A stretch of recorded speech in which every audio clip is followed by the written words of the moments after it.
Talofa, and welcome back to another episode of the 135 Footy Show, proudly brought to you by the WesWes Network.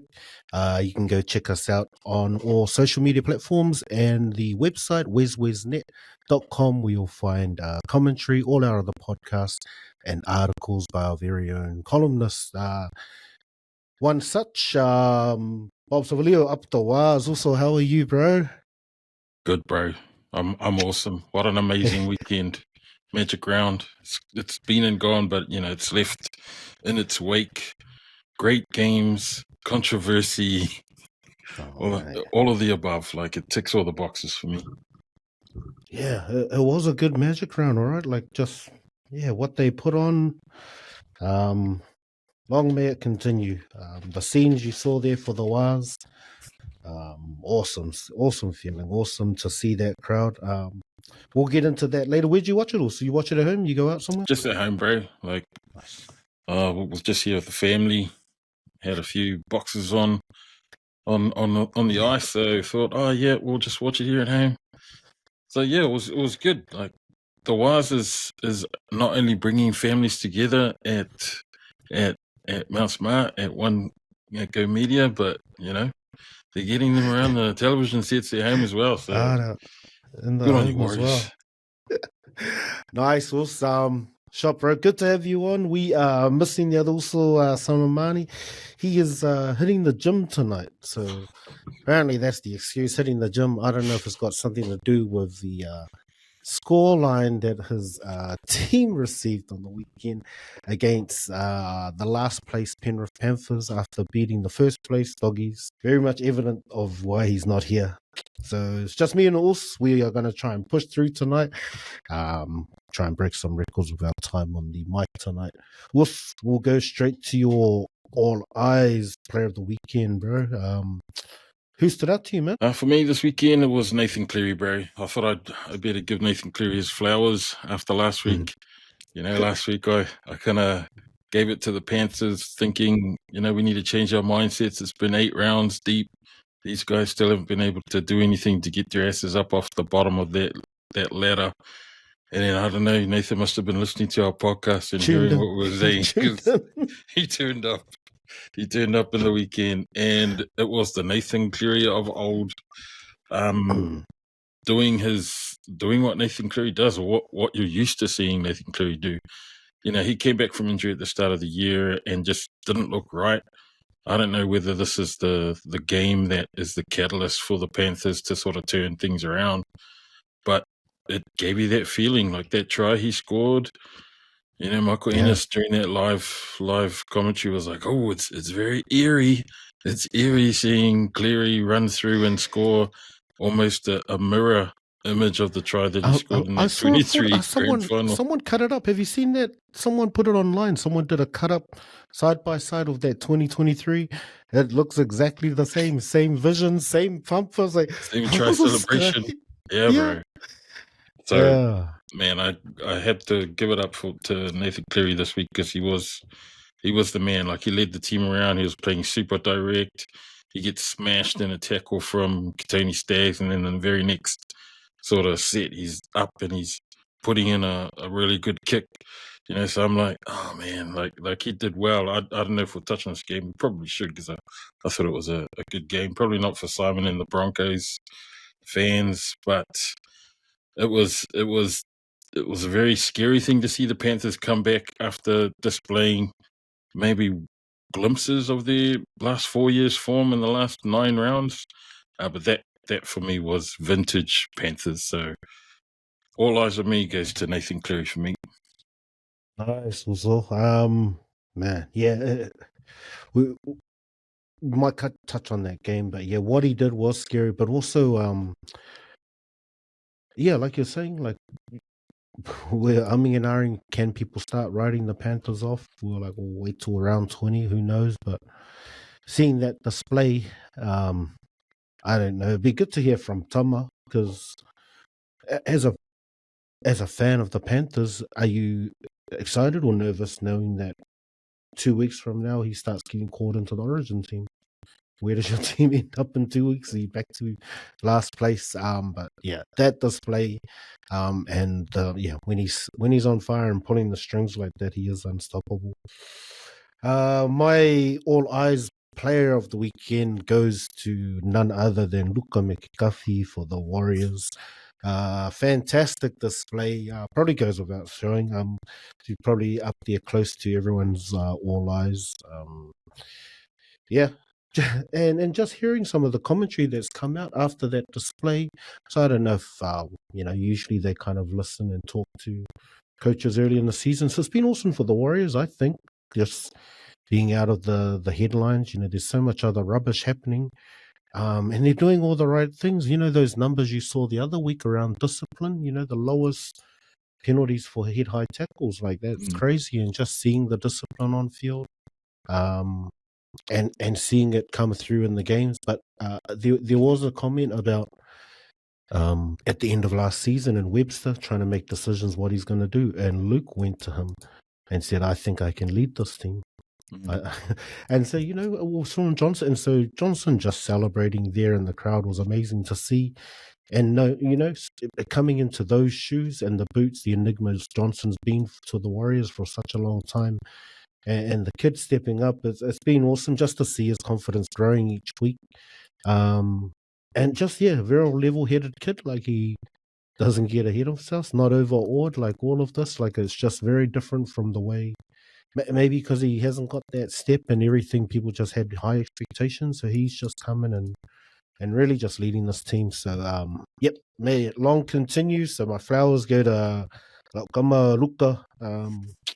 I don't know if he's made his international decision, if he's going to represent Samoa. I seen him hold the flag. That might be enough. For him to swear his allegiance. Okay, also your Kaya Kele. Who did you pick up for your highlight of Kaya Kele for this round? Kaya Kele for me comes from the Tigers versus Dragons game, which was the third match on the Saturday. Nice. Jaden Sewer. Unfortunately, Jaden Sewer was. We've seen Minty's moments before, where people have like stepped on the, Sonny Bill step on the dead ball line when he slips at the World Cup, and that's right. And so it's a no try, or people who've knocked the ball on in goal. When they're going to celebrate, someone comes and knocks the ball out, or they get smashed, and then it's a knock on. I have never before in my life seen someone diving for a try, but as he's diving, he's kneed the ball out himself, and the ball's gone forward into the hands of arguably the fastest player in the Tigers team, who then just sprints 110 meters down the field to score a try. Like, there's that saying, that's a 12-point try. That was most definitely a 12-point try, man. I couldn't believe it when I saw it happen live. I was like, what happened? There's no one around him when he went to dive, and the ball just popped out. And he was too busy being Maha because he knocked it on. Oh, shit.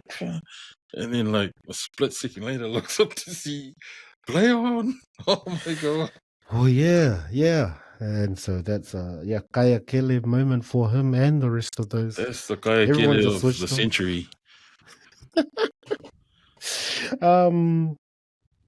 They need to bring there's probably a lot of people listening going, what's a Minty's moment? What are you talking about? I didn't even know what that is. Yeah, true. Kids back in the 1980s, they used to have these ads that ran for a lolly called Minty's Wangalo for you. Who was the people that made those lollies? Was it Griffins?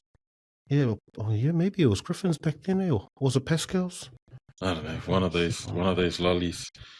And the jingle was, it's moments like these you need Minty's. And the whole ad was just about people doing silly bloopers during sports games. Yeah. They would do stupid things that would cost them the game or would ruin them what would otherwise have been a magic moment for them, a highlight for their sporting career, and they do stupid stuff and then it stuffs up. That's why I refer to that as Minty's moment. There's a history lesson for you kids who weren't around in the 80s.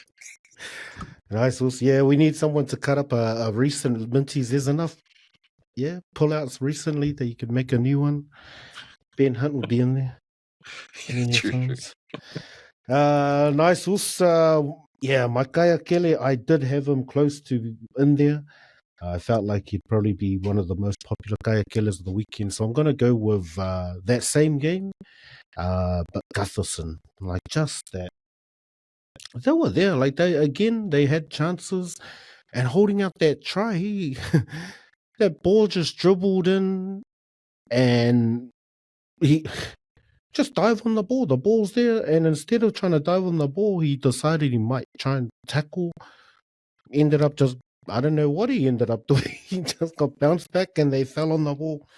So, I'll save Jaden from getting a double up and I'll give my Kaya Kele from that same game over to Gutherson. All right, we are going to go over to our comments corner just over the last few weeks. So just thanks. There's been a few listeners shouting out to the boys, just sending their love and support.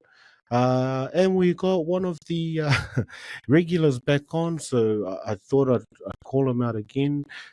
Blast Stark 87. So I don't know if this guy's trolling for real or if he's actually got an issue. So he's gone, the guy in the middle. So I'm assuming from the video I'm watching here, he's referring to the Usos, who's a Broncos supporter. He's like, guy in the middle had heaps to say about Spencer calling Mam a monkey, but doesn't say caca about Mam's crashing, injuring a child. What was that you said? Spencer has no right to talk because this isn't a bench player. Yeah, something like that. Bro, you bagged your own kind for Mam. Now look, Spencer has done more than you ever will. Talk caca, bro. No wonder this channel gets nowhere. Blaster, you get a little mention there. Bro, this clip you're talking about, we didn't even mention this. I feel like it's a personal attack on also like it is his opinion, and also is a Broncos player, so of course he's gonna have a tendency to not say much about anyone in his team. Thanks for listening though, bro. Like obviously you listen to all the caca we speak and yet you still tune in. So we appreciate you speaking out and speaking on the Usos opinion on his but I like in all seriousness, bro, like I think he called out Spencer because it was against his Broncos team, but we did address the issues. But also with Mam, we saw scenes this week where he's returning, so he's actually been called in, and Madge has made the call to play him in the Q Cup this week. But yeah, there was a lot of serious calls about him maybe having a longer period off the field. So he's back, and he got booed in his return to Suncorp, which is huge. Like as much, there was a mix of every team there, so it wasn't the normal Brisbane support, but being booed at Suncorp says a lot. Also, your thoughts on Mam being brought back after his, I think, 8-week suspension, but also pulling him back into Q Club?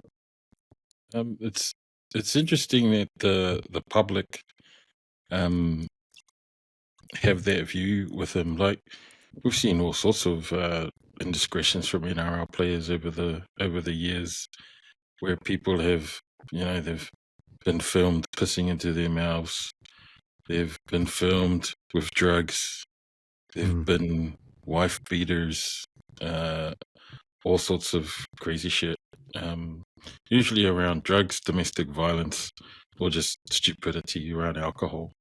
I think because Mam almost killed someone with what he did, that's probably the biggest difference. I don't think with any of those other NRL ones, except for maybe the domestic violence ones where they hurt their partners. I don't think that I can recall. Like I remember people who were partner beaters, and then they kind of got their contracts torn up, and I don't think I've seen any of them come back.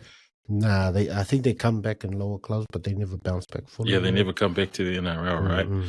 And so that's probably the similar vein with Mam. Like, if this guy wants to come back and resurrect his NRL career, he's got a massive uphill battle. Like, public opinion counts for a lot when you're a public figure. And, you know, these games are trying to portray wholesomeness. They're trying to portray family values. They're trying to portray, you know, that whole old school, only the tough guys play rugby league type thing. Yeah, it's not the be all and end all now of NRL rugby league. Like, they've got the women's game coming up. They've got all sorts of junior grades that they're trying to promote. NRL and rugby league in general across Australia over to America, and Mam is and his indiscretion in what he did isn't something that I think the NRL are able to sort of fake their way sort of through it. Well, welcome in. Israel we're Mam's trying to defend cousin. your honors, but you must have, your ears must have been burning. Yeah. So how was the gym? No, I didn't go. Man, we started the show talking you up, saying you're about to compete, man. Sorry, bro. Sorry. I was stuck on day one. I was talking to Madge. We were just working out what happened. Well, you just come in when I was trying to talk about how Israel Mam's got a massive uphill battle to try and get back into the public's good graces because of what he did. I don't know. What's your opinion? I reckon you kind of get hung out and you get crucified and you live and die by social media, by public opinion. Yeah. And right now, public opinion on Israel Mam is makwab. So. Oh, yeah. Man, Israel Mam owes people nothing. He's done his time. Did the crime, done the time. If you got issue with that, talk to the judge that sentenced him. But like I said, done his time, bro. He just kind of come in and be himself, do his thing. Everyone else got issue. What can you do, man? You know, he's like I said, done his time, man. He owes his team. No. Yeah, was it the same? Was it about the same length as Spencer's suspension? It was about 1 week. Or Spencer's? 1 week more, or a couple of weeks more, which was okay. Yeah. Well, are we talking about how wasn't enough again? Oh, yeah. No, yeah. So we just off the comment. So this guy, like, undercover, you bring it up. Yeah. You bring it up again. I don't know if this is one of your exes and she's just like made up a name and she's just trying to come back at you every week, bro.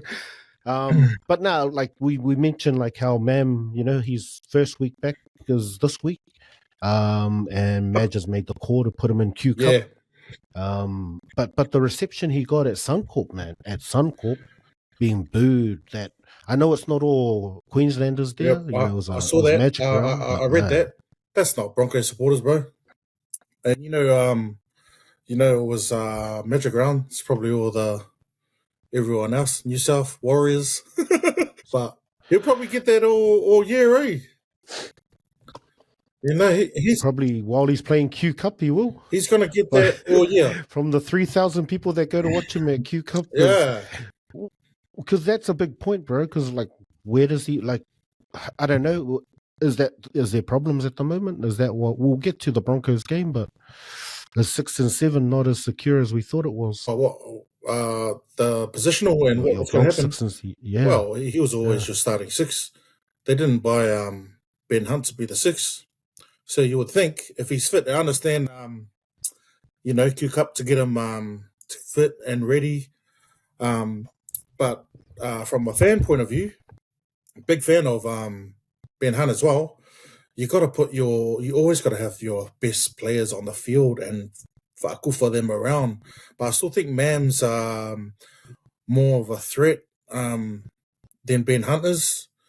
And Ben Hunt would be awesome starting at 9 or coming off the bench at 9. You see what he does for Origin. But we've seen how Ben Hunt travels being that extra playmaker as well outside of Reynolds, and he provides pretty good backup if Reynolds goes down. But I just think, man, it wasn't even that long ago, man. 2 years ago, this guy almost won the Clive Churchill and almost won that grand final on his own, bro. He can be devastating.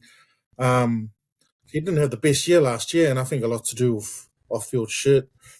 But 2 years ago he was quite close to the Origin. I still think he offers more.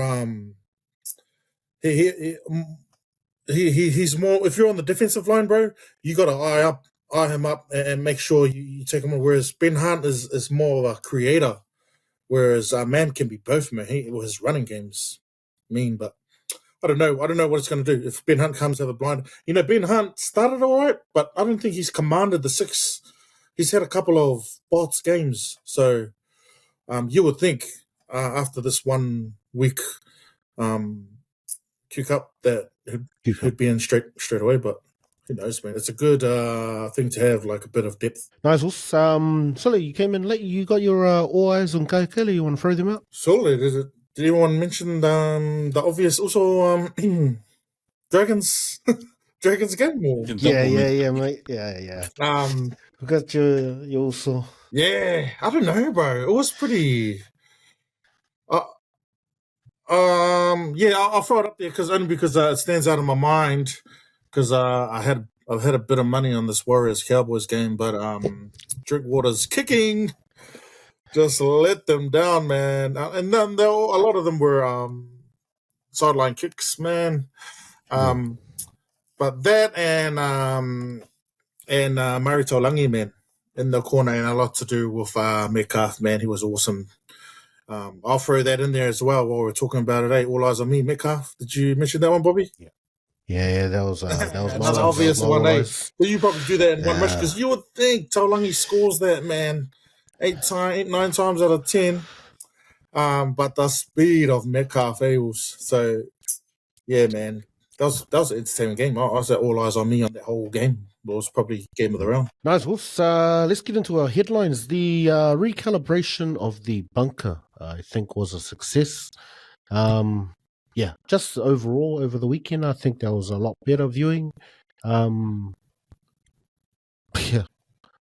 think the players kind of were still trying to, touch and go, trying to figure it out. I think it was a lot better to watch. Nothing comes to mind at all. None of the games that I watched was like, oh, what about that? Like maybe a few, but yeah, not as ridiculous as it was the weeks before. Anything you guys saw out of that? It made for a better spectacle. Like it was, like you said, it was better to watch the games, how they were officiated during Magic Round as opposed to like the previous weeks before where it was overkill, man. On report, and then 10 minutes in the bin was just ruining the game. And so I'm glad that they reset, recalibrated, like you say, because it made for the games to flow a bit better. And it took the referee's influence out of most of the games. I feel like in the previous couple of weeks, the interference of refs and making those calls in the bunker, making those calls, took the game out of the players' control. And so Magic Round, it was more to do with how the players, or whatever their game plans were for each other during the games. It came down to whoever executed better on the day, rather than who was 13 men up against 12.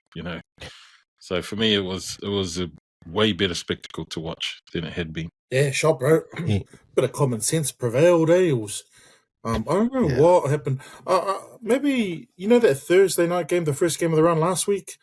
You know how it was so many fucking hits in that game and quite a few, couple of goals. Oh, that was your guys' game, no goals, Broncos, doggies. Dogs a wall, I don't know if that set it off or the referees NRL purposely told the refs to clamp down on that stuff, but Yeah, bro. It was just a normal game. So footy, the biggest thing I'm glad they kind of shut down was that going back on a play, a set previous or a few after it's tackles already previous. gone, see the replay. That's one of my pet hates when it comes to international rugby or professional rugby union, because I think we've had this discussion before. When I watch a live game of rugby, local footy games, it's fucking awesome to watch. Rugby union is awesome to watch, but when you watch it on TV with all these stop starts in the third match, man, that like at kills that level it. where it's When people are like, "Oh, what's going on? What happened?" And that was creeping into that round last week, so I'm glad they stamped that shit out. But yeah, I didn't know that. It's good that some common sense prevailed. Like, not every high contact is a penalty. Not every high contact is a sin bin. And like sin bins, like we said last week, should be just specifically for close to a red card, foul play, or what do you call it, professional fouls that preventing try. Outside of that, and you miss it, then match committee. You can't. Yeah, bro. It was good that especially for Magic Round, we didn't have to fucking go through that shit again with the highs and go, oh, what's going on, and what's intentional, what's forceful, all that bullshit. There was one, and I think it was probably one of the biggest, like the Warriors game was up there, but I think that Melbourne Canberra game was a nail, but especially that last 10 minutes. And I don't know what that Stefano one was about, and then they just equalized it by taking off Papali'i for coming in. You know that little one, they're like, oh, he lashed out with his leg, like, what the hell? Oh, yeah. So I think that was kind of a mistake, that one. But I'm glad, like, to your point, the Hudson Young, that same later when Liero gets him as he's falling, he kind of waited, nothing happened. They showed the replay. It was a clear, direct contact. And I'm glad nothing happened of it. Like, everyone was waiting, and it wasn't like a week before where everyone saw the replay, like, oh, flip, here we go. Bunker's going to pull it up, and then... So it was good. It was just carried on. Nothing came of it. So, yeah, good reset from that stuff. A lot of movements, a huge amount of movements happening. Dom Young has been given the green light to go look elsewhere, look at clubs. Talk that the Knights possibly going to do a deal. They're happy to do a deal as long as he comes now. They don't want to be...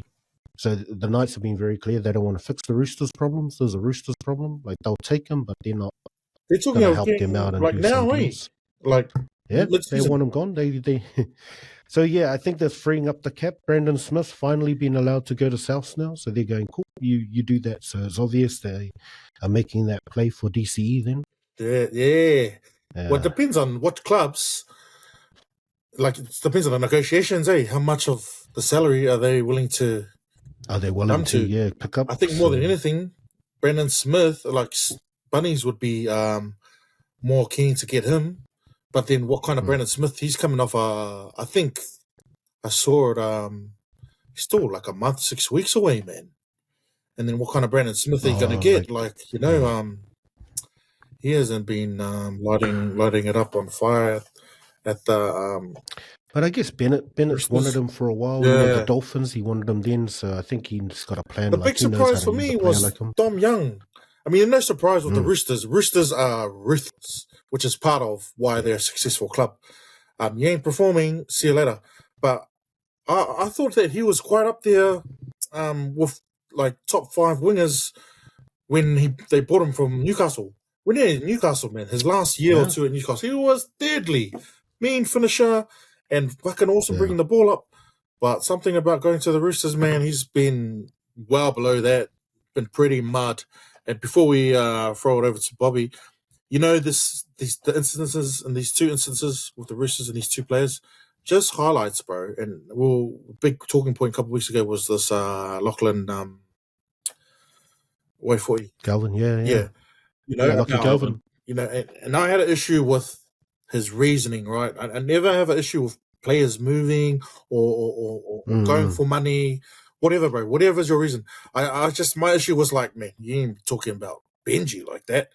But fuck, I'm all for players fucking going and getting yours, man, because look at what Galapagos do.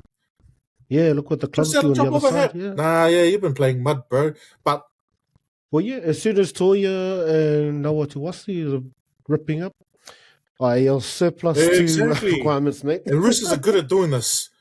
They're doing it good at these Islander boys. Fucking most of their forward pack. Yeah, they have a cry when players do this, but then because these guys are young guys, bro. It's probably first contracts, so they ain't nowhere near getting paid the same. But on the performance level, they're fucking playing well above their value, and this is what clubs do, man. As soon as you start getting bigger contracts, you better start performing, man, or fuck next. There's always next crop of young guys coming in, man. So, I just wanted to throw that one in there, man. And people out there who are going, oh, loyalty, fuck loyalty, man. Your sports career is short. Get your money, man. Yeah, Bobby. Yeah, I mean, they haven't worked out, and I think part of that is they haven't been able to click with the coaching stuff. I feel like Robbo's brought them across, and he hasn't been able to get what he's wanted. Get what he's trying but to be get honest, man, Brandon Smith just never looked right at the Roosters from his first year. Was it that hotel scene? And wait for you, Marisi. What was that fake video? Hey, yeah. Well, sorry to. Tyrrell's ripping up at the Tigers, man. Wasn't it like mysterious that Tyrrell May? No, I don't know. So the cover story. Our channel's not about creating rumors. we're about reporting the couch potato facts. Exactly. The hard-hitting facts from the couch. In terms of hard-hitting facts, the Titans, Fifita was not caught up again this week, and he's been given go look around. He's been told, go look around. Mighty for, and you know what, man? And I'll put my hand up. Last year, the weather here similar to Gold Coast. If he wants to come to New Zealand, check it out. Last year, I think you and I, Tana, was rubbishing Billy. Well, why ain't you picking this guy, man? Hey, Billy saw something, and now Dizzy's seeing something. But I heard rumors, if it's true or not, they're saying that he asked Dizzy to play on the left-hand side. And Des switched and Ben Fermor, who he's been playing good, bro. Well, he's been ripping. He's been carving up, man. He's been getting some fantasy points too. But I don't know, bro. Like, I don't think he's played in the last 2 years in the position where you can go and tell your coach the gongs, you know what I mean? Like, shit, nigga, you play where I tell you you've been mud all fucking year. But it's disappointing, man, because when he left the Broncos, the year he was at the Broncos, man, I reckon that was his best year, man. We haven't even seen it since, man. Yeah. Well, and so, the reason I bring up that and Fifita and all these changes, like, what is the expectation? Like you said, we're all good with these guys. Like, follow it. If someone's willing to pay you $1 million, because that's your price. That's how your price tag is how much someone's willing to pay. But then what is the expectation? Like you're saying, once you start ripping up, then you're getting paid that money. There's expectations. What is it? Like, what do you, when you buy $1 million player, what are you buying? Are you buying a premiership? Are you buying a top 4? Or are you buying 3 places higher than where you finished last year? What should $1 million get you? And when do you go, I'm not getting my $1 million worth? Fast with what? I think the expectation is $1 million is going to get you a premiership, man. I don't think clubs chase people to pay them $1 million to fall short of winning the whole thing. And for someone like Fifita, like, that guy has the potential, and I say potential because he still hasn't really sort of lived up to it, but he's got the potential to be as good as Payne Haas. But the problem is that dude does not like cutting it up and doing the bread and butter stuff of a forward that should just come out with the ball and go gingle with the opposite forwards. Like, that guy is a fear flashy, I want to run through the small backs guys. And it's like, come on, man. You're a big ass forward, and you know what? He should just model his game after Payne Haas. Payne does all of the grunty, dirty stuff that a forward does, prop, especially in the middle. But then, man, he does all those sneaky offloads and plays that get some try assists because he's right on the try line, and he's attracting 3-4 defenders, and he's able to get a pass away that second phase, and then it creates havoc for teams' defensive structures. But David Fifita, this guy he drifts in and out of games. He's like I said before, he's the forward version of Dylan Brown. Although Dylan Brown's been playing way better in the last couple of weeks than he has at the start of the year when he was, getting paid $1.3 million from the Knights for doing nothing. But Fifita, he's been getting that sort of money when he moved to the Titans, but he hasn't really. Like, I think his form since he moved to the Titans from the Broncos has just gone downwards. And I thought him teaming up with Tino was going to be really awesome, but then it's like... That's $2 million sitting there, and one is doing $2 million. Like, he's doing his... Like, that's the thing, that one game when he played, when Tino wasn't there, it's like, there it is. Then Tino comes back, he's like, Tino's here now. Yeah, back to just watching. Spectator. Yeah, I don't understand. I've been making a bit of excuse for him, like he select the halves, because especially on the edge back rower, your halves on offense, on attack, can really help you, get your one-on-ones, because one-on-one is fucking he'll be anyone. But yeah, like you're saying, the Titans haven't been performing too flash hot, but Tino, one of probably their highest paid player, he's always their best player. And so I know Fifita's downgraded now, but even when he was on the big money, I don't think he was top 3 player in the team, win or lose every game. Which, to answer your question, Nathan, and you don't really, it's not meant to be. But I think the expectation from the club and from the fans, who if you're the big signing and you're on big money, you better bring it, man. You better perform that aids your team for wins. And if you're not getting the wins, because we know it's a team sport, you be your top 3 best players in that game. And I just don't think he has been, which is a bit disappointing. Happy for him, it's a fucking good agent to get him that money to start with, and but the value of those is going to be hard to get that money again if he doesn't. He's fucking good enough to be in any NRL team, so maybe it's a good kick up the ass that he needs. But even I heard the game for Jets, which is their feeder team, it wasn't flash hot either. They got Fifita, and he didn't really feature much. But that's the expectations, man, from a club perspective and from the fans. And what the ballpark that you're earning, if it's true or not.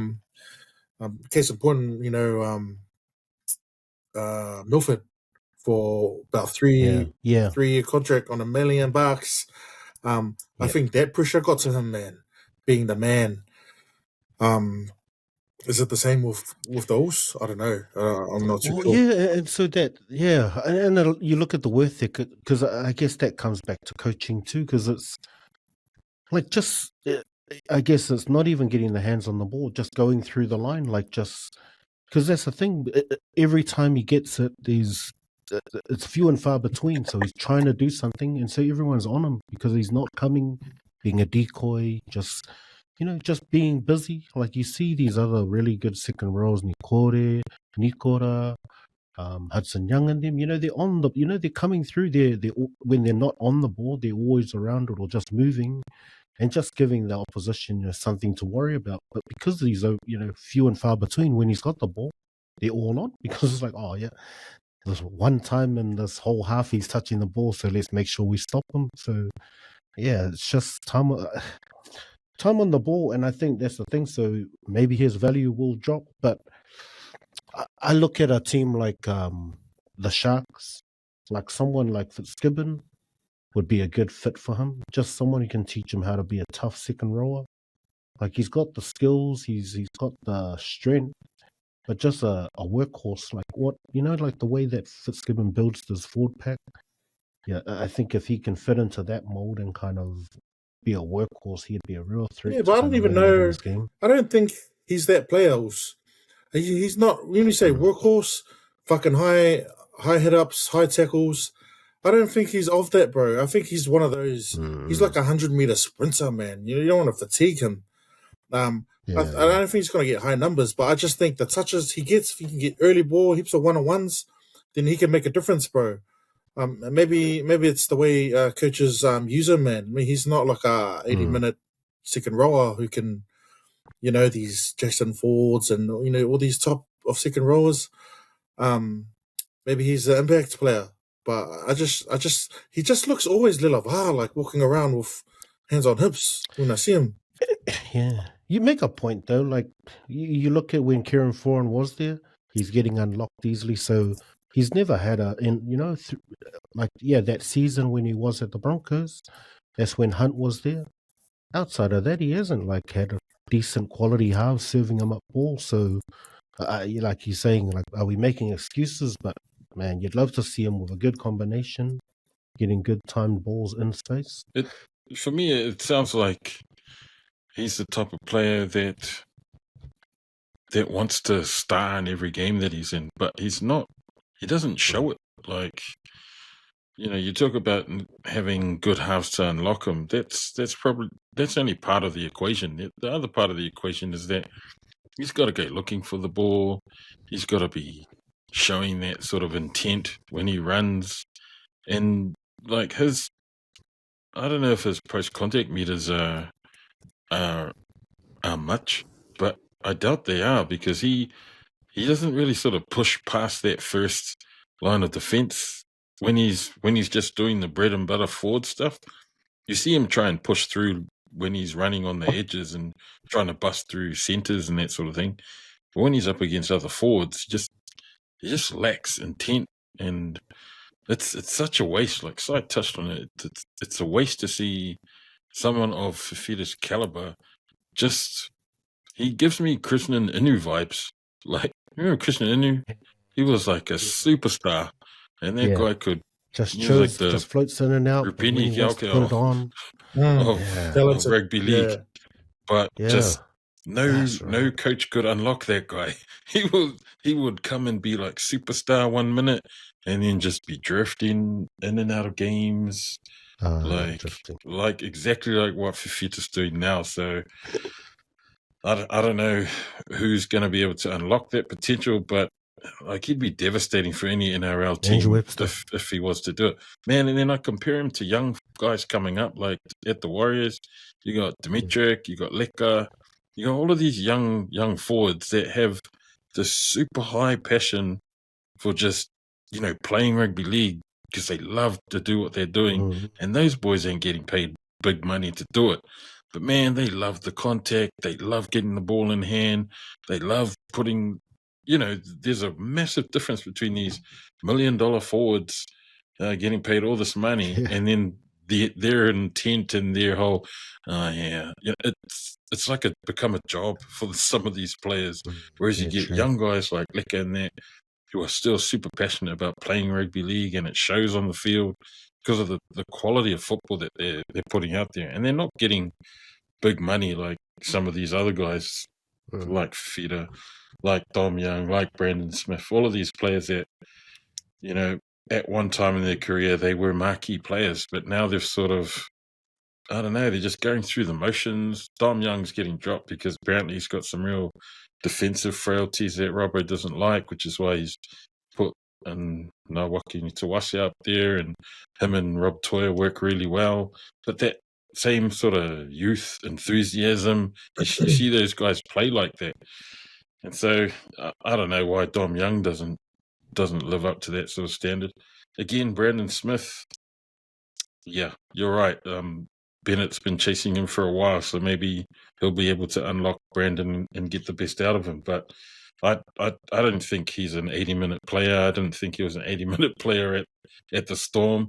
He definitely was an impact player, like in those short spurts where he'd come and just bust through people running from dummy half and scoring tries. That was just his trademark. That's what he was known for. And even though he was known for that, people still couldn't defend against it, which is crazy. And then he comes and gets an 80-minute role as the hooker, starting hooker, and then it's gassed by half time. So it's like, come on, buddy. Know your limitations, man. But yeah.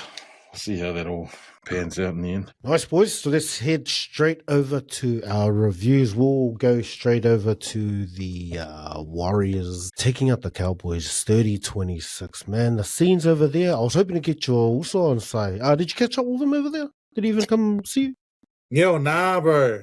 He was on. He was in and out. Yeah, I was struggling work, but I think the bro was busy anyway. Man, it looked like he got around to most of the games. It looked like a mean time. Yeah, this game, right up there. Real gutsy from the guys. Like I was saying, this game and the Knights were probably, key ones that we hoped we could get over the line.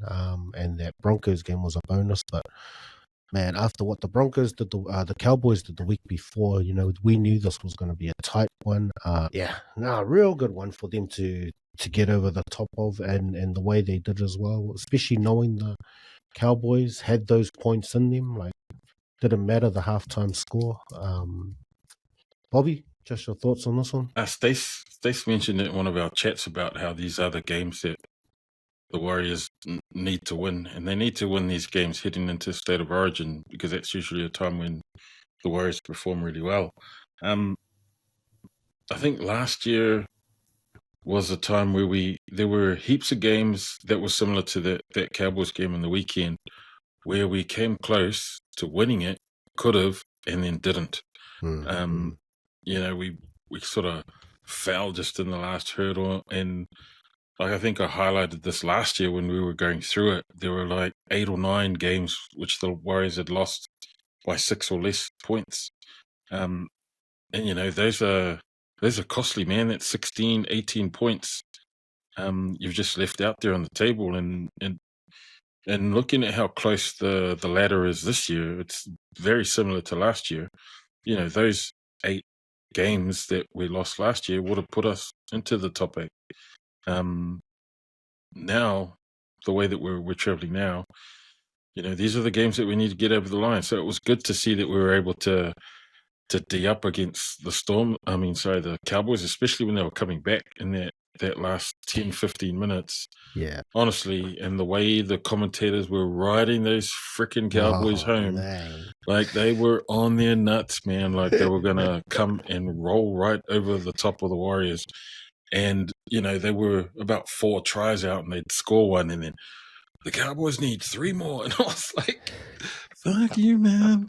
Who cares about the Cowboys? And then there's one, they need 2 more. And I was like, okay. And it was like the Cowboys were listening to the commentators, because everything they were doing just stuck, passes stuck. The Warriors were missing tackles. They were getting some eat-ass bounce of the ball and bullshit calls and just going their way. And the way Nanai and Taulangi were celebrating when they scored their tries, I was like, yeah. God, we haven't seen... Yeah, just their confidence almost as well. The Cowboys just from the week before. Like, we got this. And it almost carried them on. Like, honestly, that game could have gone either way, if not for the courage and the tenacity of individual players. Like, for Luke Metcalf to get across and make that covering tackle when the play before where Taulangi had scored his try and it looked like he was out, but then he was in. Yeah. And then this one looked almost even more like he was in. Yeah, hard out. And then to go upstairs, and then he was out. So I was like, man. But the effort that, like I've mentioned them already, Dimitrik, Leka, and Leka played I think he played the whole 80, eh? Yeah, he did. He played the whole game. And that for me, it counts for a lot, Leka playing that whole 80 minutes, because you've seen him come on off the bench and he plays like a small amount of minutes. Everyone knows he's got those flashy impact plays on him, but he's got a tank on him too, man. He's able to last the 80, to still pull out some of those plays, but also to make sure that he's able to last the distance.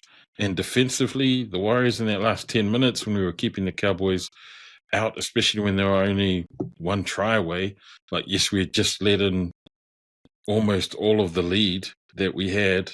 But I think for them to hold out right to the end when the momentum was massively in the Cowboys' favor, that was a massive push from the Warriors to keep the Cowboys out in that last 2 to 3 minutes, because man, it honestly felt like one of those games, and I was about ready to throw my bottle at the TV.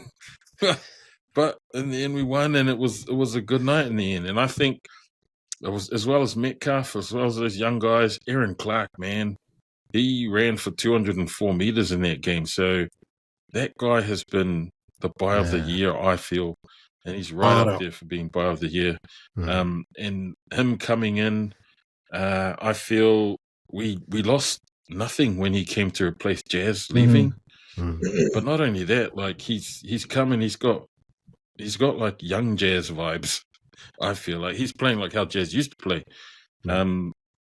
And the other thing that I think was really good is our discipline. Like, we've highlighted the discipline of the Warriors before, but we've got no hotheads in our team.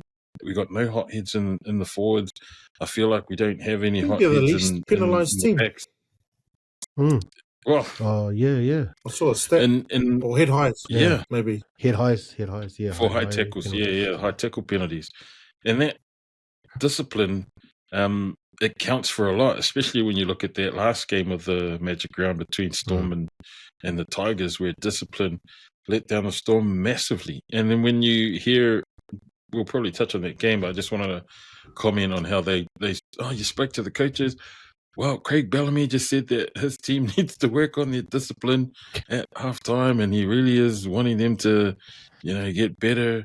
And I was thinking, man, Bellamy will be Makwaika if that was his halftime went for Keo when he was giving that speech. Man, if that was his talk at halftime, was to, hey guys, you need to tighten up. Your discipline sucks, and we're giving away easy meters, easy penalties to these guys. So to have the ball and be 5 meters out from the try line to give a penalty away when you're on the third tackle or whatever it was, when it took a man to give away that penalty, I was like, so that is hot. The one before that, when was it 10 minutes or so out, and Paps dropped their field goal. Yeah, that's why. Like, that could have been the game right there. Yeah, Liera's one. So you catch that Warriors game? You enjoyed bro. That game, like man? I said, that was entertaining game, man. The Cowboys, they're a really good second half team. I don't know what the stats are, but I feel like every time I watch them, they don't come out of the blocks very well, but fuck, they can catch teams down. I think they scored I don't think the Warriors scored at all in that second half. I think they scored most of their... got that penalty. Yeah, just one try in the first half, and then all those tries in the second half to catch them down, man. Man, I don't know if late in that first half, I think it was Clifford that threw the worst intercept. My Metcalf wasn't even going for it. He was just in the line and just caught it. But I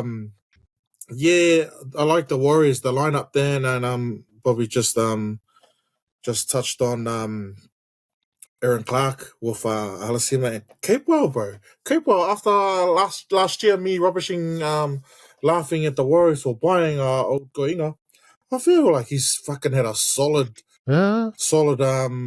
year so far. So him and Halasima, man, that lineup with I think they started New Quarter there in the middle.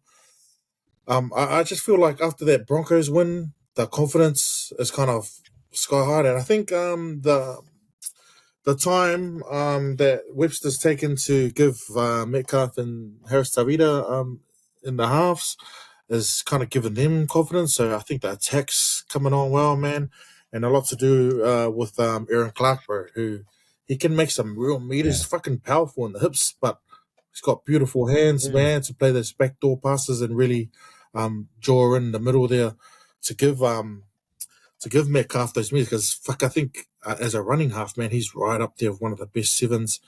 But I think he's got the kicking game to do it, man. And not that I was rubbishing him, but I was questioning whether this is the right, whether, because to Matamata, we know what he can do. But I think it's it just shows, bro, if you give players a bit of time, not when they first start out, might not be their best games, but we're seeing a bit of a maturation of these two.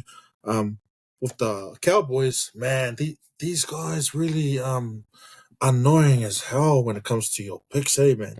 But I still think it was they can score on anyone, and they just showed, man. Warriors were quite lucky. If anything, we were gonna criticize the Warriors their second half, but they're hard to defend against, especially with Dearden coming on that left hand side, man. Him and once Robson hit some real flats, like remember Newcastle with Joey Johns and Badeiras back in the days. Dearden is fucking awesome at just planting himself on the advantage line, and Robson hits him flat, and then you got Drinkwater come around the back. So they got heaps of options, man, on attack. I think both of these two teams, man, can really trouble the 8. Well, Warriors, they keep it up. They're pretty much they can sew up that top 4 if they're consistent. Cowboys, they're going to prove to be if they're in the 8, they'll be worrying Eels. I think it's just that mindset. I don't know if Payton needs to just start their game like, guys, it's 20-0. Start this game with 20-0. Because their points, like you look back at the season, like they lost to the Sea Eagles. Their only tries came in the 72nd, 77th minute. And the next game after that, they lost again. Their tries coming in the second half against the Broncos, same again. All 3 tries losing, but coming in the second half. So it's almost like when they start fighting and then just throw caution to the wind and start playing footy. Yeah.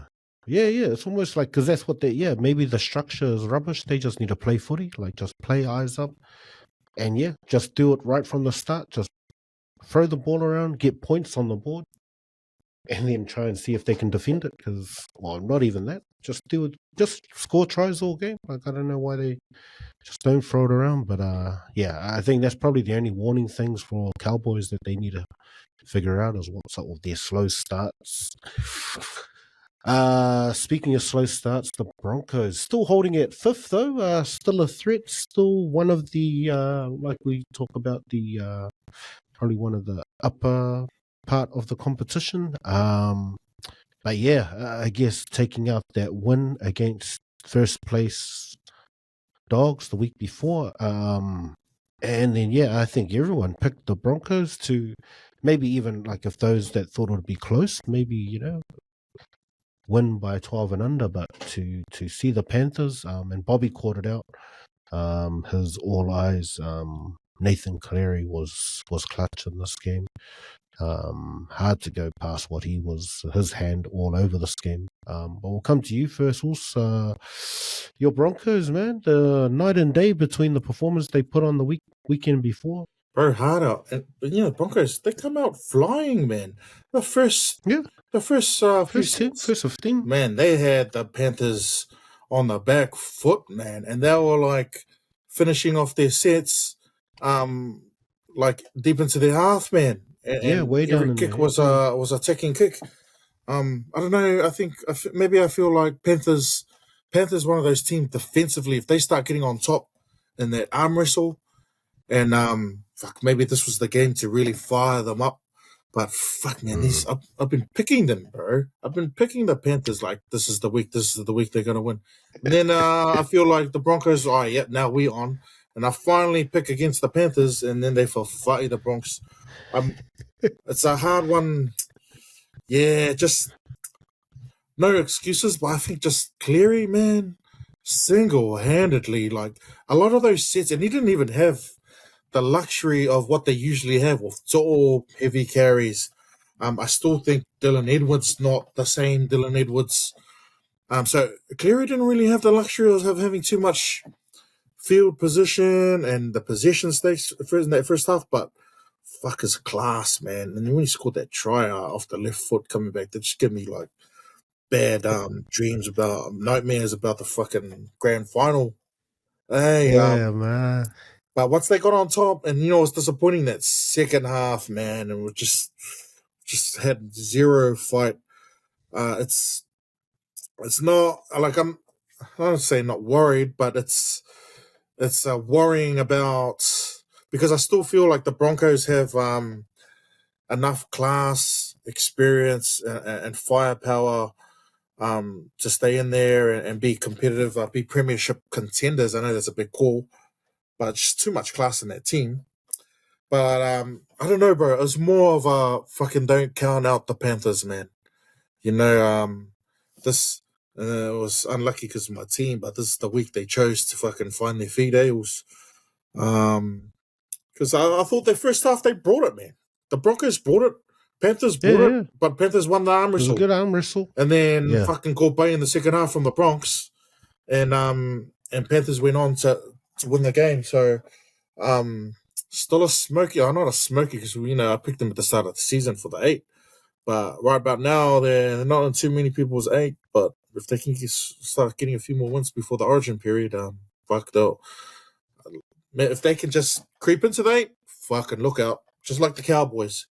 Once they're in there, they can beat anyone on their day, Eagles. Well, yeah. Bobby, are you going to start posting up that sophomore slide again? Ain't no slide, mate. Ain't no slide. They always talk about the periods before halftime and after halftime as the 2 periods to sort of really, really keep an eye out on the opposition. And the Broncos led in tries in the 36th, 39th, and 44th minutes. So 2 just before halftime and then 1 straight after the break. So that's killers, yeah. Like that killed it really for them. Like I think that 36th, that Laurent Pater try, and I don't even know who this boy is or where he come from. But that was so weak, man. Yeah. Like Piakura comes up off his line, tries to put on a shot, bounces off, and then he fell to the ground, Piakura. And I was like, sorry, that's it. And when Piakura fell off, it still looked like he could have been stopped. But they had Corey Jensen come up, and then I was thinking, Sully, where is your strength, man? It's to try and do something. And Cobbo, if Cobbo was there, I reckon he could have stopped him. But Corey Jensen hit him first. And then he was like struggling and backpedaling. And I was thinking, Sully. And then Cobbo had to come in and smack the back of Jensen. But the guy just turned around and fell down, and the line was right there. After he scored that try, even with Billy Walters. After he scored that try, I think he got the confidence because he was bending the line after that, man. Every hit up. He was, man. And I don't know, I tried to look for a difference between what the Broncos did against the Doggies and, what was different between last week and this week against the Panthers. And I couldn't find anything. Like the stats were sort of equal. I think the only thing that stood out for me was Jordan Ricky coming on early in the second half to replace Xavier Wilson. He went off and then didn't come back on. And Jordan Ricky, I thought, didn't offer much. Nah, like he was like Piakura on the other side.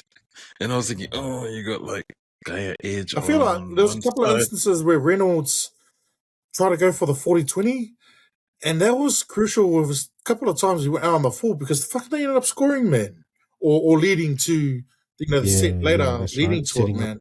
Reynolds, if he's mud, fucking the Broncos really struggle away. Yeah, and I highlighted that last year when Reynolds wasn't there. Like Carrigan was the captain, and it just didn't feel like he was able to pull the rest of the Broncos up with him. But yeah, speaking of 40-20s, like that Laurent Pater try comes off the back of Nathan Cleary's 40-20. Yeah. Like he kicks that 40-20, and then they've gone That's all what made it worse. Reynolds was missing. missing, and then Cleary's like, "Solid, this is how you do it, man." And then they scored, and then it was the 36th minute when they scored that try, and I thought, oh yeah, sweet as it'll be all good. And then along comes the reminiscent of 2023 grand final try. Man, he just puts on that same jinky step, and again, this Piakura, he overcommits in the defense, and he runs up, and then Cleary just bars that left foot step, and Piakura's like, oh shit. He just goes straight through. Nobody else there. was following up on the inside too. And it was just empty again. Like there was, I've seen a clip, so I've seen a Bob. There's someone's already done an edit of that game. Side by side, it looks exactly the same. You just see the slide going too far, and then he just cuts in. I feel like the same. Cleary's going to be more dangerous because he's gunning the ball every 2-3 times every set now. You know. Yeah, I think his dad must have had a word to him about it. It's no lure. It's just you. Just hurry up and do it yourself, eh? Yeah, hard out. All It's right, like, Sully, you ain't got no time to rest. And man, when he's firing Nathan Cleary, everyone around him is like playing to their old Panthers 4 championships in a row standard. So yeah, that oh man, I think congrats to Adam Reynolds. He's now the second outright on the points table behind Cam Smith. He finally took over Al Masri. But yeah, was that enough? I don't know. I think it's alarm bells when, like Si says, you can beat the top of the table Bulldogs one week, and then you lose to the bottom of the table Panthers the week later. But I wouldn't put too much into that. These are the Panthers, even though they're like in the bottom 3 teams at the moment. Man, they're still the reigning champs, bro.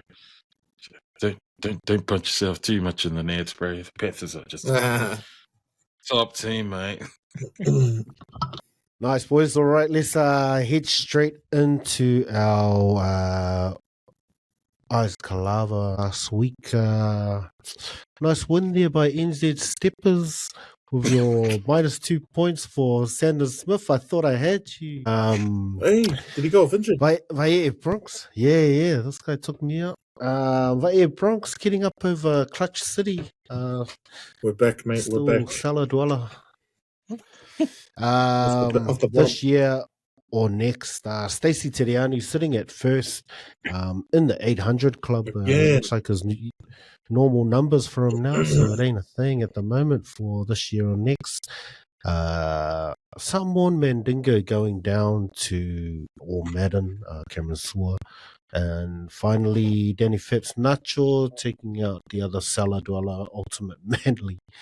Looking forward to this week. Hopefully I can pick up the win. Been in the losing ranks for a few weeks.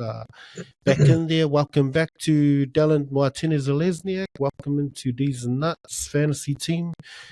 Taking on Clutch City. Easy win there. Vaie Bronx, you're taking on Stace Tiriani, mate. The first placer might be a hard one, mate. You just got back into the winning box. Might need to review your team. I'll put some trades in for yours. You got Metcalf, the Eater, has been scoring points. Correa scored 106 points for him last week, and he wasn't even the captain. Oh, wow. Yeah. I think, Bobby, you got a big one there. He had Clark, Metcalf, and Correa who smashed it. Gee.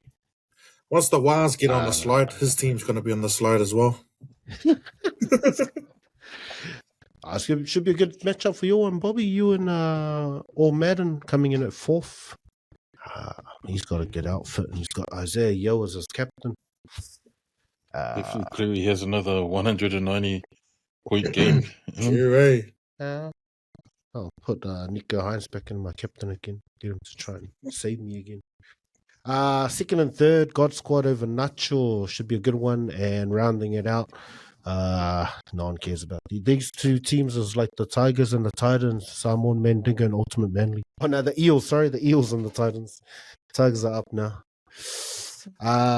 Nice, boys. Let's head straight into our previews next week. Kicking us off tomorrow night, Parramatta and the Dolphins. Man, I picked Parramatta last week over that Sharks game. They looked like they had it, but that Sharks defense just kept shutting them out. Yeah, they had opportunities. Then the Finns, they were disappointing too. Like, I picked them as well. So yeah, probably the first 2 games last week we got by on my picks. How you guys seeing these 2 goes? Hard one, man. Bro. Yeah, I'm gonna say, and it was a favorite sales, but a big up for the Finns is Jeremy Marshall King. But I'm gonna stick with him, bro. Oh shit, it's done in Sydney. I'm gonna stick with the Finns, mate. Finns for the win. Close one. Nice, Bobby. Yeah, I'm gonna go for the Finns too, bro. No other reason other than They're above the Eels at the moment in the table. All right, I'm going to go with my theory that the Eels are the Whaleanga Mea team, so I'm going to get them for the upset here and go, oh no, they're the favourites, so I'm going to go Eels. So, yep, I'll pick Eels for that one. Friday night's game, the Knights and the Titans. There's a couple of duds for the first two games of the weekend, to be honest. The Knights with a good bounce back. Man, Fletcher Sharp with the hat trick last week, so they are back into the winning circle. I don't know if you guys caught that, if you can make much of that game. It was against the Rabbits, so yeah, no huge inclusions for the Titans either in this game. I'm gonna go. Yeah, I'll go Knights. Since it's at home for them, McDonald's Jones Stadium. What you got, Bobby? Yeah, you're right about this being a dud game, bro. I reckon the Knights will take a lot of confidence out of their win, even though it was against an under-strength Souths last week. The Titans just looked to be in the wrong place, wrong time when they came up against the Doggies, who got trounced by the Broncos the week before. So their loss to the Doggies was probably inevitable. I don't know. I just don't see the Titans doing much against a rejuvenated Knights. Who knows? This is a coin toss for me, but I'm going to go with the Knights. Even though it's down there at Newcastle, I'm going to go with the Titans in this one. Would you call it an upset? No, both teams haven't really been. Oh yeah, it is. Titans are outsiders, 266, but the inclusion of Campbell, I think it's might just tip it over the line for me, bro. So Titans in the upset. Nice, good call there. Missed that, Jordan Campbell back.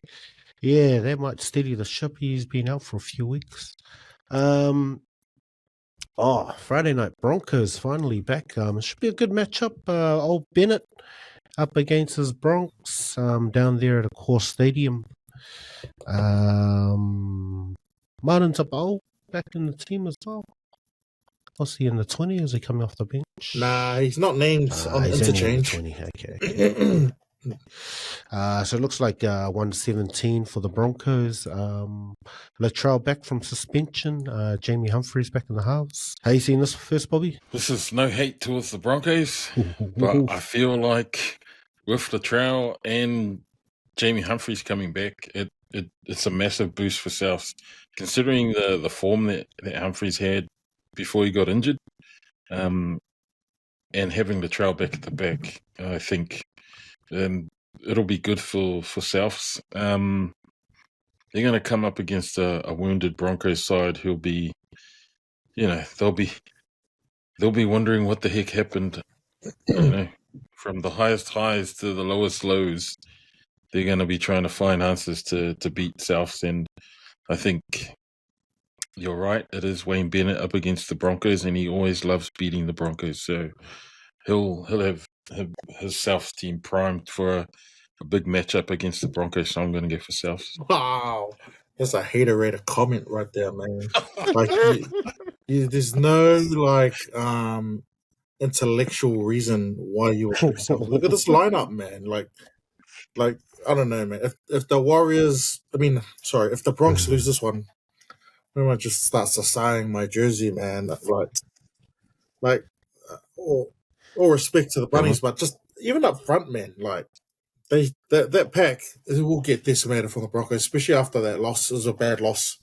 Yeah, on paper, even with the inclusion of Mitchell and Humphries, Humphries are alright. Acting like he was setting the world on fire, bro. But Jamie Humphries, Jaden Sullivan against Ben Hunt and Reynolds. Come on, man. This fucking kiddie stuff. You mentioned Solo, man. I want him to fucking get him coming off the bench, man. They got Fletcher Baker, who I think he's making his debut this year, but every time there's over played last year. It was my Mulgamey, man. I don't know why Match picking him. And then we got this young fella, Bentacuda, who hasn't featured, man, but he is fucking size-wise one of the best. Big boy, yeah, man. Right. Yeah. So him and I know Murray's not the same Murray, but man, fuck, I'll have him over Fletcher Baker any day. Piakuda, he's fucking hot and cold, man. He's fucking awesome because he's a bit ulukai, but then he just does some real wha'awalavila stuff. But I still have him over Jordan Ricky, man. I don't know what's happening with Jordan Ricky this year, bro, but he's been mad. Willison he played good against the Doggies, bro, but I would start him, man, and put Carrigan at 13. I think Willison and Haas as a front row combination, man, will fucking take apart any team. But yeah, like Bobby said, wounded Broncos. He was just saying a lot of stuff to build up, and then he said fucking bunnies for the win, so that didn't make sense. But wounded Bronx 13 plus, man. Oh, Bronx 13 that plus. Conflicted to me. It's like you're giving out props and then you're taking them away. Similar to what I said. Hey man, don't have an aneurysm while you're trying to talk about your team. Rubbish. There's going to be an awesome matchup. I guess the time of year, heading into Origin time, those conversations start happening. Selwyn Cobbo up against Latrell Mitchell. That's kind of like old and new. Man, everyone kind of talks about the way Selwyn moves, similar to, but this is going to be the real Latrell. So it's going to be a cool. We didn't mention it. What's Cobbo carrying, man? Last 2 games, fucking solid, man. Solid, yeah. The way he kind of stopped those, just the way he runs too. Nah. I think that's what he's got over Latrell. Just like that's not Latrell's style to work as much as this boy. Man, he's a workhorse, like a big body, but just moves, just keeps moving, grabs the ball and does the hard stuff. Yeah, and he keeps a smile on his face doing the hard stuff. That's it's similar to like what you're saying about Laka and those boys, Bob. Like just a young kid still enjoying his footy, and good to see him. Like he kind of had issues. You kind of see him fall out and kind of wasn't really there, and just seems to be enjoying it again. Like just enjoying. I think starting at fullbacks give him confidence. People. He's confidence player, bro. Yeah, especially like he loves the physical. Like he'll go and run straight into the props and not even blink an eye when they smash him. So looking forward to that matchup. I'm gonna go Bronx. I'm expecting a big one for Katoni. He's been looking for work. He seems hungry over the last few weeks, just trying to get the ball, his hands on it, coming out of position to look for work. So yeah, hopefully they kind of get the ball out on his side a bit more. And give him a bit more time on that ball. I reckon that'll be a good matchup for him to just run through tests. So yeah, I'll go Bronx.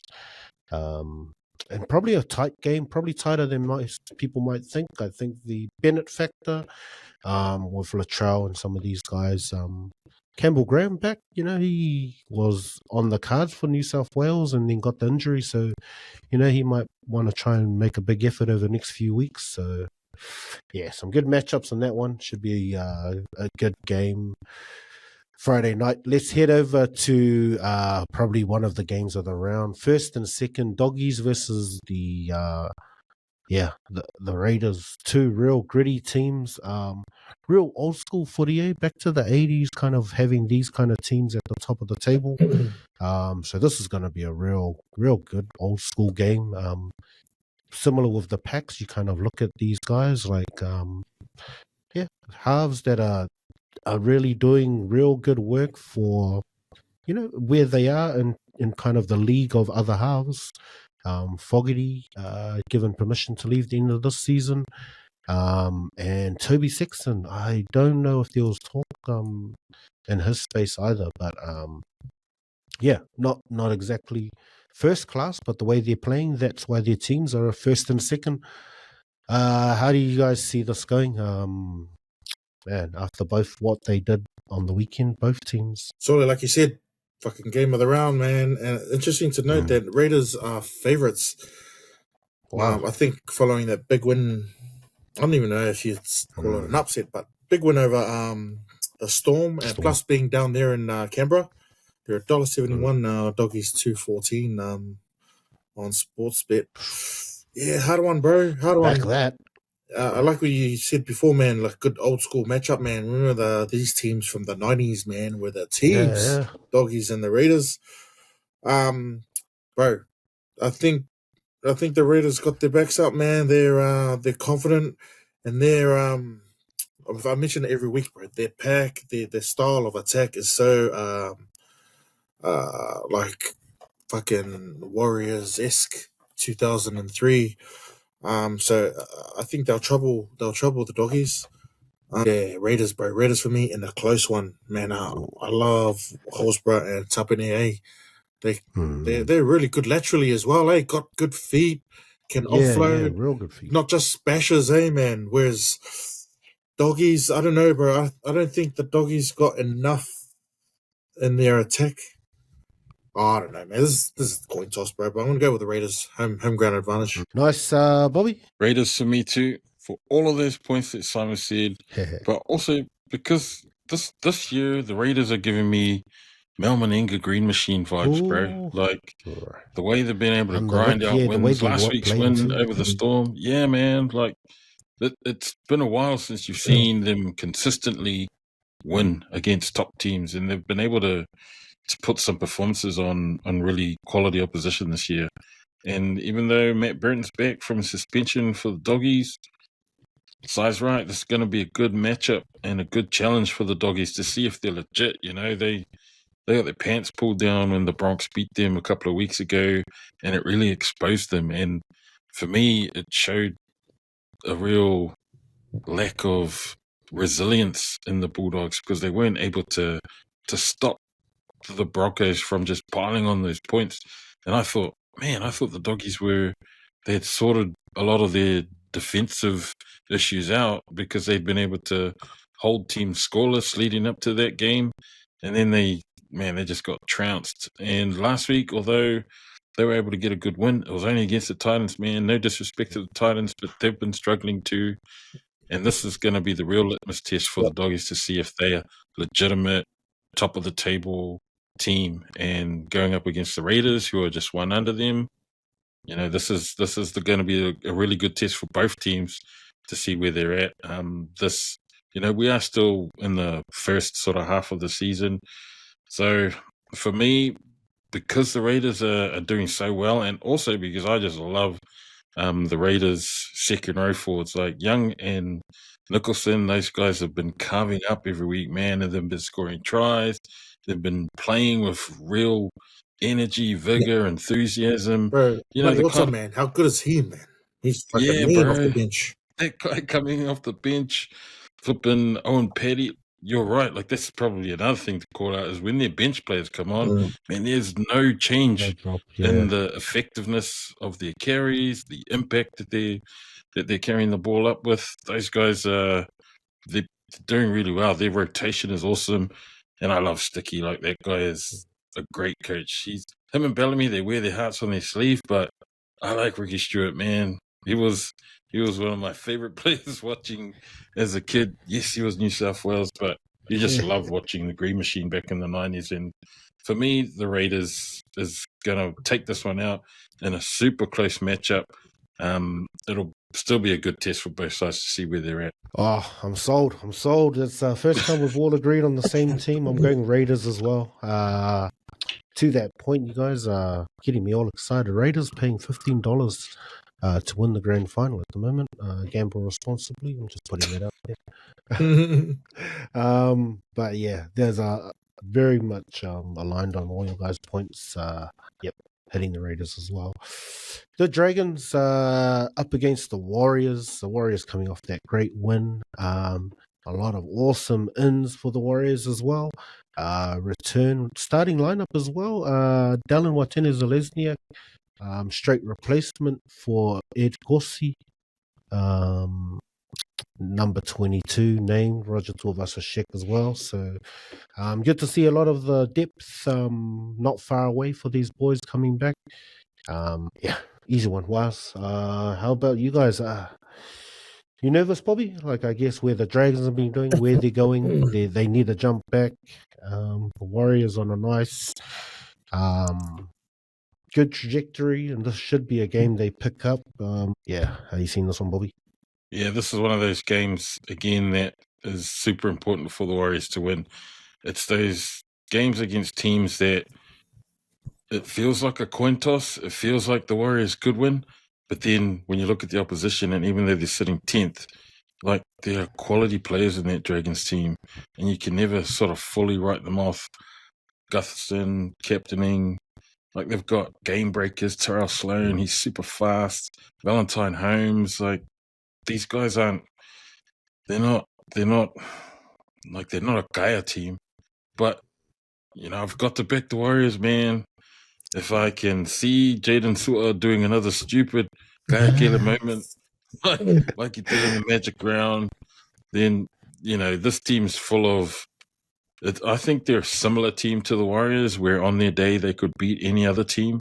But yeah, I just think the Warriors have been able to build a bit of defensive resistance, especially against good quality attacking opposition like the Cowboys did last week. And I think holding them out, they're going to have a lot of confidence going into this week's game, even though it's an away game for them. And the Dragons will be smart enough after last week's loss to the Tigers. I still think the Warriors have got enough in them to get over against them. Warriors in a close one. Sorry? Yeah, this is a dangerous game for the Warriors. Last week, man, that was a entertaining game as well, with the Tigers running away with that one. Bro, it's hard one to pick, man. I think this is a good time for even the Warriors are $1.70 favorites in Wollongong. Dragons are up for a fight. And I'm over here, mate. Fuck. The more I look, Warriors should win. If you look on paper, hey, Flanagan, King Chong, he was alright last week, bro. Hey, he wasn't too bad. And he'll be confident from the next. Yeah, fucking know. It's interesting that they named Roger in the not in the change bench, but he's in the reserves, bro. Hey, so I wouldn't be surprised if we see a late switch because they put Capewell and centers in for Berry. Yeah, up against he can do a job. He can do a job, but if we're talking about Roger is available, surely I think he would go straight in there at center. So I wouldn't be surprised for a late switch and then Capewell back to the second row with New Corey back to the bench. I don't know, man. I just think that the wounded Dragons for an upset here, upset against the Warriors. So Dragons, not by much, only just by 2. Is that because the wounded teams have to win? It's just like your wounded Bronx. That's the theory. I don't know, bro. I'm not sold on the Warriors yet.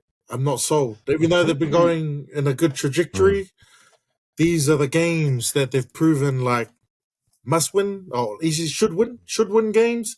And the last couple of years a little bit inconsistent. But maybe I'm wrong because they've been consistently good this year. But I'm quite not quite sold, and I think that this is a bit of a do or die area for the Dragons.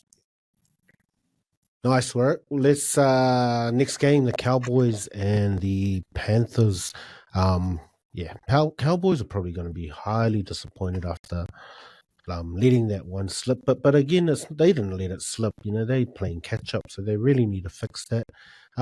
Good to see your Neff on the interchange there. Also got the call up. Yeah, brother. Yeah, he has been filling it in the Key Cup down and down for the Mackay his Mackay team. I don't know. You take every opportunity, but with Cotter being out and McIntyre moving into the starting lineup, that's given him that's given him a good opportunity. But they've been really requiring more impetus off the bench too. So hard one to pick, especially Panthers after that win. And we're playing Townsville on a Saturday night, purely because I've got my fams playing. I'm going to go with the Cowboys, mate, in a close game. Even though Tor's back, fuck. Yeah, this is a tough game. I'm just going to coin toss Cowboys. Coin toss Panthers. Just the total is Panthers for me. They've been severely missing those meters from him, but he just brings so much more for them. Storm and West Tigers generally should have been straightforward. Probably still straightforward. I'll go Storm on this one. Yeah, Tigers outside favorites $5.10 for the win. Ooh. Bro, you don't see Storm losing too many times, twice in a row. Yeah, I think Storm could have forfeited them because of that. Storm 40 plus. Yeah, Bobby. Yeah, I'm going for Storm too. I don't think Bellamy will allow this team to go down to the Tigers the way they did against the Raiders. So these guys they'll be getting grilled this week at training. Discipline issues aside, like the way they fell apart against the Raiders. Yeah, that won't happen again. Unfortunately, the Tigers are in their firing line, and also the Storm are they just got too many guys who've been there, done that. They're able to bounce back from losses, and they've probably done it before. And yeah, that's my thing. Is there's too much experience in that Storm team for them to lose consecutive games, and unfortunately, the Tigers are going to go down, and it might be a 13 plus as well. Sorry. For the next game. Yeah. Sea Eagle Sharks? Yeah. Bro, I with that week off, bro, and it said Brook Valero, I'm gonna go for the Sea Eagles, brother. And no, they are picking favourites here. Sharks have been really inconsistent lately, eh?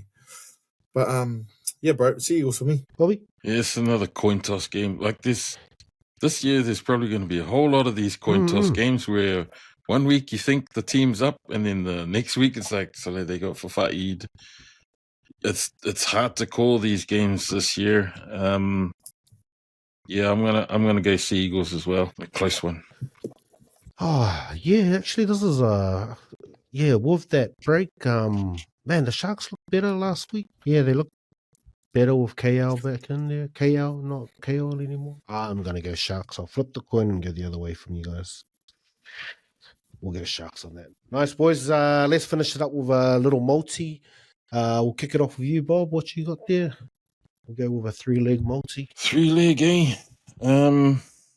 We'll go Raiders, Bulldogs game, and I'm going to pick Jacob Preston and Hudson Young to score. Preston from the Doggies and Hudson Young. Did he get you? So, yeah, he fully got nothing for that, and he shouldn't have got anything for it. Remember that it was named. Pressure on... He's on the team list. Yeah. Nice pick. Bob, sorry, what's your... something for our multi? I'm going to go in the Dragons Warriors game. Dragons for the upset 12 and under, and Valentine Holmes for a double against Pompey. Nice. Let's see Pompey's defensive deficiencies. He's class now, mate. It's just because he used to be young. Cool. I will jump on that Finns game then, and I will go. I picked the Eels in this thing, but for my multi, I am gonna go the Finns 12 and under with a Bostock. Nice. Please gamble responsibly. Thank you for listening. Any last words, boys? Si? Hi, bro. Mean week. Catch up next week. Nice, Wills. Bobby, any last words? Yep, I'd just like to say happy birthday to my wife for Friday. She happens to share a birthday with the mayor of Ranui in heaven. Oh, yes. And also happy Mother's Day for this coming Sunday to all the mums. Happy birthday, Midge. Happy Mother's Day, Mum. Nice, Bobby. Nice call out. Thank you all. Thank you for tuning in. Go check us out and all the other podcasts. Tune in, WesWesNet.com. Thanks for listening to the 135 Footy Show. Tofat. Ciao, boys.